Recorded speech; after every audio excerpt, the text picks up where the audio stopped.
tal? Bienvenidos nuevamente. Está conmigo el doctor Ramón Ojeda Mestre. Es un mexicano muy distinguido a nivel nacional, pero también en el ámbito internacional, sobre todo por todas las aportaciones en materia ambiental, de ecología, todos estos temas que parecen estar en boga, pero no es tanto de moda. Es un tema importante sobre la naturaleza, sobre la vida de los humanos en este planeta, y quisiera empezar por darle la bienvenida. Muchas gracias. Muchísimas gracias a ustedes y a todo el teleauditorio. Quisiera preguntarle, en México se habla acerca de la sequía como un problema, el mayor problema incluso del año pasado, debido a la cantidad de personas que resultaron afectadas en las cosechas o a lo mejor por alguna migración, pero quiero saber, en su conocimiento, ¿qué tan grave es este problema en México? El que inventó la palabra ecología fue un alemán, Ernest Haeckel, hace por ahí 1870 más o menos. Y él dijo que la primera ley de la ecología es que todo está relacionado con todo. Entonces, cuando hablamos de la sequía, no nada más tiene una connotación ecológica o una concepción económica, sino también una repercusión social muy importante. La sequía empobrece a los campesinos, a los agricultores, a los ganaderos, a los floricultores, pero también encarece los alimentos. Se presentan escaseces de alimentos tanto vegetales como animales, y también hay cambios drásticos en los ecosistemas.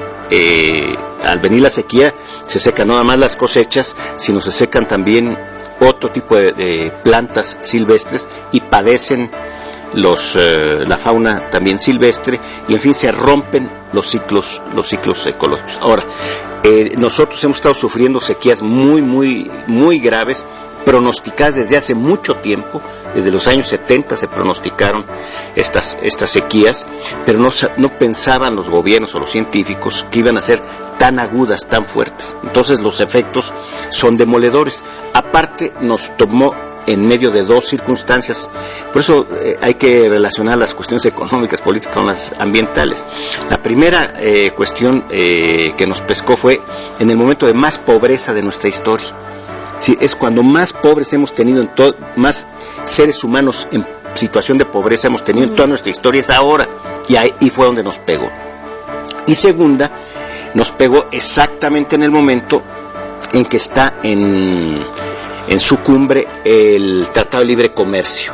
Y ustedes dicen, ¿eso qué tiene que ver? No tiene que ver mucho, porque nosotros estamos comprando productos como el maíz, a pesar de hace años fuimos los primeros productores casi del mundo en maíz.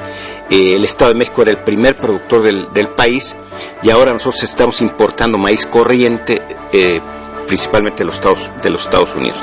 Pero también se abrió hace muy poco, hace escasamente un año, por virtud del Tratado de Libre Comercio, o por desdicha del Tratado de Libre Comercio, la importación de cárnicos. Entonces, estamos compitiendo también en desventaja contra los grandes productores de ganado de estados como Nebraska, Oklahoma, etcétera, etcétera. Entonces, el que se nos junte la sequía o las sequías más agudas, o una sequía empalmada con la otra, es como cuando uno está ahogando ahí en Acapulco o en Veracruz, y que te da un revolcón la ola y crees que ya vas a salir, y viene la otra, y entonces sí, te llevas un susto del tamaño del mundo. Así nos pasó, vino una sequía y pensamos que íbamos a salir, y vino la otra a acabarnos de fastidiar. Entonces, son cuestiones ambientales que tienen que verse relacionadas con los aspectos sociales, con la situación económica, familiar, directa de la gente del campo, y por eso hemos tenido una migración brutal hacia los Estados Unidos. Pero como dice el refrán, éramos muchos y parió la abuela. En el peor momento fue cuando nos la empezaron a aplicar los gringos, ¿verdad? Y a mandarnos de regreso a nuestros pobres mexicanos, que con un gran esfuerzo y sacrificio fueron allá a trabajar y a mandar algo de divisas para sus familias. Entonces todo eso se nos ha juntado, y entonces la sequía tiene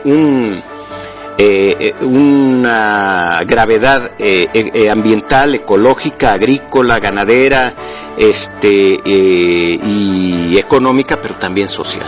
Uh-huh.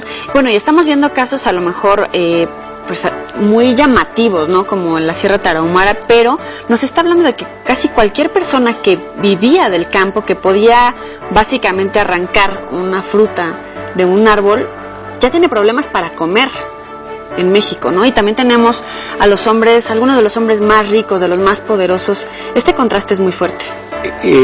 Bueno, son precisamente los vicios del sistema que pensamos que ya íbamos a empezar a salir, es decir, que ya habíamos tocado fondo y que particularmente en estos últimos 5 años íbamos a empezar a romperle el espinazo a esa curva tan dura para la economía familiar. Pero vino la crisis internacional.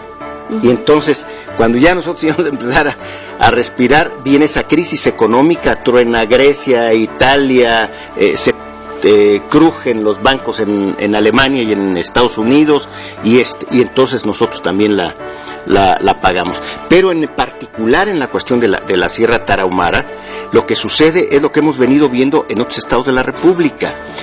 La gente ya estaba sumamente empobrecida. Los niños ya estaban demasiado desnutridos, demasiado raquítica la población infantil.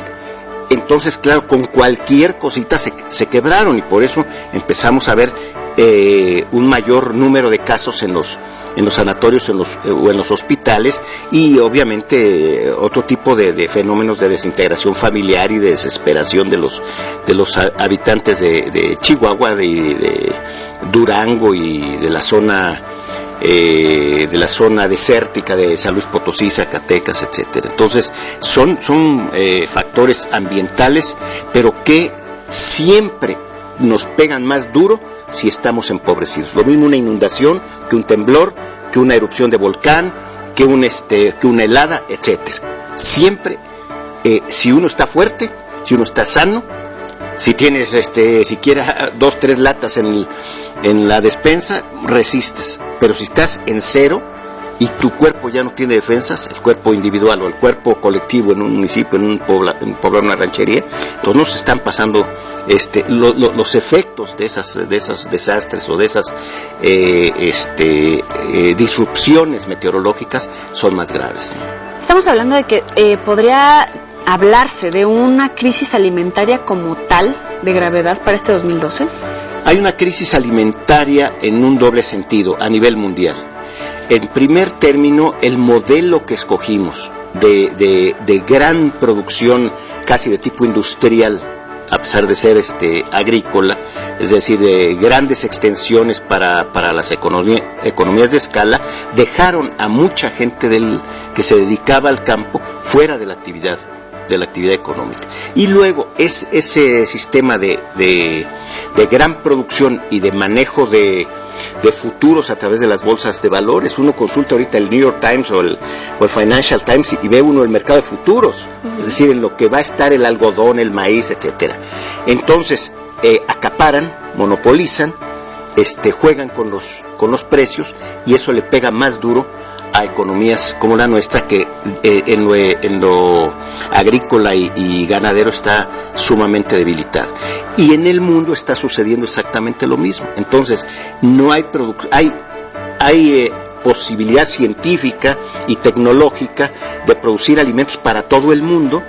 Sin embargo, los mecanismos de precios, de control de los volúmenes de producción, de cosecha, de comercialización, son los que van condicionando los mercados. Por eso en Brasil muchas veces tiran el café al agua, a veces en Holanda tiran la leche, y uno dice, bueno, se está muriendo de hambre la gente, ¿cómo es que tiran la fruta o tiran un producto alimenticio? Pero es que es para controlar ellos los mercados. Entonces eso se está dando a escala planetaria, y están obviamente sufriendo principalmente el África y las zonas asiáticas pobres y las zonas latinoamericanas pobres.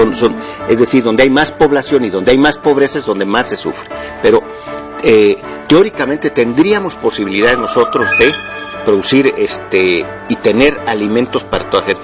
Les doy un ejemplo rapidísimo. Nosotros tenemos 10,000 kilómetros de litorales. 10,000 kilómetros de litorales. Casi 3 millones de kilómetros cuadrados de, valga la expresión, territorio marítimo. Casi 3 millones, o sea, tenemos más territorio marítimo que territorio, valga la expresión, firme. Entonces, sería suficiente esa superficie para que nosotros le diéramos proteínas a todos los habitantes del país, a bajo costo y de una enorme variedad. Lo mismo pescado, mariscos, crustáceos, lo que quisiéramos. Pero no lo sabemos explotar. Pero no lo sabemos, no lo podemos, no hay un impulso de parte de los gobiernos para que se haga. Tampoco. No hay ley de costas, no tenemos un inventario sobre el patrimonio insular de México, ya prometieron que después de tantos años probablemente se termine este año. No tenemos una cultura, la mayoría, el 92% de los niños que viven en las entidades costeras, en las 17 entidades costeras, no saben nadar, no saben pescar, no saben remar, no saben surfear, snorkelear, esquiar. Hombre, el 92% de los niños que viven a la orilla del mar, ya no digamos los que vivimos acá en Tlaxcala o en el Estado de México o en Puebla, ¿no? No, entonces, ¿qué quiere decir? Que no tenemos una cultura del mar, ni para cuidarlo, ni para disfrutarlo, ni para aprovecharlo. No sabemos ni siquiera pescar a la orilla del acantilado en cualquier parte del Pacífico, del Caribe o del Golfo de México. Entonces son cuestiones, igual sucede con la tierra. Tendríamos suficiente superficie si tuviéramos un buen sistema de producción, de distribución, de comercialización, para que todo el mundo pudiera comer verduras o legumbres o lo que fuera, o frutas. Pero desgraciadamente, le digo, está distorsionado todo el esquema, ¿no? Oiga, pero hay muchas declaraciones por parte de funcionarios del gobierno federal, como de diputados, senadores, o sea, llueven a diario y pareciera que realmente les importa el tema ambiental. Sin embargo, vemos estas crisis que vienen desde antes, como que anunciando que venían, y hasta que no las estamos padeciendo no se encienden los focos rojos para atenderlo. ¿Cuáles han sido los principales errores por parte de la política ambiental o de la manera en cómo enfrentamos estos efectos del cambio climático que están dejando a la gente sin comer o la están obligando a hacer migraciones, etcétera? Yo creo que sí les preocupa a los políticos o a los legisladores.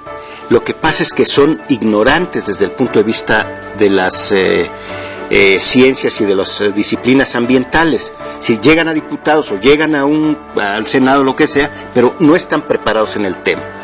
Y no pueden ser todólogos, por un lado. Y luego, por otro lado, porque hay comisiones. Hay comisiones, pero las comisiones normalmente se otorgan por cuestiones políticas. Bueno, sí, van con lo mismo. Es lo mismo, ¿no? Entonces, el tema ambiental preocupa, pero no tenemos la capacidad real primero de entenderlo y luego de atenderlo. Y luego sucede otro fenómeno, que lo partidizan o lo politizan demasiado y luego también se acobardan. Por ejemplo, el licenciado Zedillo había dicho que iba a crear 14 CIMARIS, es decir, centros integrales para el manejo y atención de los residuos sólidos. No creó ninguno. Entonces vino Fox y dijo, no, lo que pasa es que Zedillo era no sé qué. Van a ver que yo sí me comprometo a que yo sí los hago. No hizo ninguno. Está terminando el sexenio de Felipe Calderón, no ha hecho ninguno. Entonces, ¿que los tres son tontos? No. Lo que pasa es que hay intereses muy fuertes y no los conocen ellos. Y cuando declaran, no saben que, como dice mi tierra, no te tires que está hondo, ¿verdad? No te tires a la poza si no sabes qué características tiene, qué remolinos o qué profundidad. Aquí declaran, pero no saben exactamente de lo que están hablando. Entonces luego por eso no pueden cumplir. Y el tema ambiental es un tema costosísimo desde el punto de vista económico y que requiere una gran cultura y respaldo de la sociedad. Y no tenemos respaldo de la sociedad porque el grueso del pueblo de México está preocupadísimo por pagar los tenis del niño, o por la comida, o por la colegiatura, o por el celular que ya se lo cortaron, etcétera, etcétera. Mil prioridades antes. Mil prioridades, porque estamos ahorcados desde el punto de vista económico. Entonces usted le llega y le dice a la gente, oye, fíjate que hay que separar la basura, hay que cuidar esto, no camina, no uses el coche. Dice, oye, mira, sabes que tengo muchos problemas, ¿no? Entonces la sociedad tampoco respalda a los gobiernos en el tema ambiental. Y entonces también estamos en ese problema. Déjeme hacer una pausa, doctor Ramón Ojeda Mestre. Vamos a regresar en unos minutos más justamente para platicar acerca del tema de la basura, la contaminación con nuestros automóviles. Ya volvemos.